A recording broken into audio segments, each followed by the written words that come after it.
Assalamualaikum warahmatullahi wabarakatuh. Di video ini saya akan menjelaskan lampiran soal nomor 4 di bab 4 untuk tugas kedua dari soal program untuk menghitung deret pangkat 1, 1 tambah 22 tambah 33 dan seterusnya sampai NN. Program ini dimulai dengan meminta pengguna ini deskripsi programnya. Dimulai dengan meminta pengguna memasukkan nilai n. Kemudian menghitung jumlah deret 1 pangkat 1 dan seterusnya menggunakan perulangan for. Untuk setiap nilai i dari 1 sampai n, program menghitung i pangkat i dengan cara mengalihkan i sebanyak i kali. Menggunakan perulangan bersarang, lalu hasilnya ditambahkan ke variabel jumlah. Setelah seluruh perulangan selesai, program menampilkan total jumlah deret ke layar. Ini untuk flowchartnya dimulai dari start, menggunakan oval, lalu melakukan proses jumlah sama dengan 0, lalu pengguna atau user itu menginput n, nilai n. Setelah itu ini untuk perulangan for, i sama dengan 1 to n sampai n, akan berulang sampai n. Terus jika ini dari sini kalau benar itu akan melakukan proses hasil sama dengan 1, lalu melakukan perulangan for lagi, j sama dengan 1 sampai i, lalu jika benar hasil akan melakukan hasil sama dengan hasil dikali i, lalu nanti melakukan proses lagi j ditambah 1, lalu kembali ke perulangan for ini sampai dia salah. Nah, jika salah, maka melakukan proses jumlah sama dengan jumlah ditambah hasil, lalu nanti i ditambah dengan 1. Nah, setelah itu akan balik ke perulangan for ini sampai dia salah. Jika salah, maka program akan mengeluarkan output atau menampilkan output dari nilai jumlah ini, lalu n itu untuk akhir dari programnya. Kita mendeklarasikan variabel dulu. Variabel n, i, j, hasil, dan jumlah itu bertipe data integer. Lalu begin ini untuk memulai programnya di dalam ini. Jumlah itu sama dengan 0, terus kita tampilkan di programnya itu masukkan nilai n. Lalu nanti setelah pengguna memasukkan nilai n, program akan membaca itu sebagai ke variabel n, menyimpannya ke variabel n. Lalu ini untuk perulangan for, i sama dengan 1 sampai n, akan berulang sampai n. Terus ini begin dari for-nya. Ini hasil sama dengan 1, lalu melakukan perulangan for lagi, j sama dengan 1 sampai i. Terus ini begin yang di dalam for yang ini, itu hasil sama dengan 1, hasil sama dengan hasil dikali i.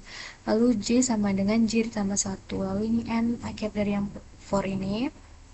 Nah, setelah itu jumlah sama dengan jumlah ditambah hasil, lalu melakukan proses i sama dengan i ditambah 1. Nah, ini n untuk for yang ini. Nah, setelah itu nanti akan menampilkan di outputnya itu jumlah deret sama dengan, lalu menampilkan hasil dari jumlah nilai dari variabel jumlah ini, lalu n akhir dari programnya. Nah, ini untuk lanjut ke program C++ nya, hashtag include iOS stream ini untuk agar kita bisa menggunakan fungsi cout, cin, dan elan-nya.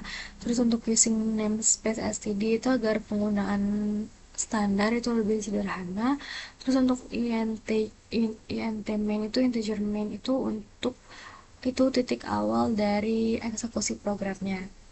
Nah, lalu ini kurung kawal ini dan tutup kurung kawal ini untuk membungkus intinya yang di dalam kurung kerawal dan tutup kurung kerawal ini tuh yang ada di program ini, di dalamnya ini yang akan berjalan di program C++ nya.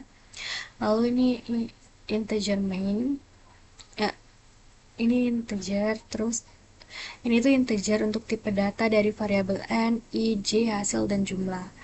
Nah, lalu ini jumlah itu kita deklarasikan jumlah itu sama dengan 0. Intinya jumlah itu awalnya sama dengan 0. Nah, terus cout menggunakan fungsi cout ini untuk menampilkan di outputnya masukkan nilai n titik 2. Lalu nanti hasil dari yang kita inputkan itu nanti akan dibaca oleh program, dimasukkan ke variabel n. Lalu menggunakan perulangan for, i itu sama dengan 1, ini inisialisasinya, terus untuk kondisinya i kurang dari sama dengan n, lalu untuk perubahannya i plus plus i ditambah 1. Lalu untuk di dalam yang ini itu kurung for awal untuk di dalam atau statement dari yang for ini. Hasil sama dengan 1, untuk variabel hasil itu menyimpan 1. Terus melakukan perulangan for lagi untuk inisialisasinya j sama dengan 1, terus kondisinya j kurang dari sama dengan i, lalu untuk perubahannya j ditambah 1. Nah, ini kurung for untuk statement yang di dalam for ini, itu hasil sama dengan hasil dikali 1. Lalu untuk yang di luar for ini, itu jumlah sama dengan jumlah ditambah hasil. Tapi masih di dalam for perulangan ini. Nah, terus cout ini kita gunakan untuk menampilkan hasilnya di output. Jadi kita tampilkan hasilnya jumlah deret sama dengan, terus kita tampilkan hasil dari nilai variabel jumlahnya. Nah, ini untuk outputnya, misalnya kita masukkan 5, maka keluar hasil jumlah deretnya itu 3413. Mungkin sekian penjelasan untuk lampiran soal keempat di bab 4 ini, tugas kedua. Saya akhiri, wassalamualaikum warahmatullahi wabarakatuh.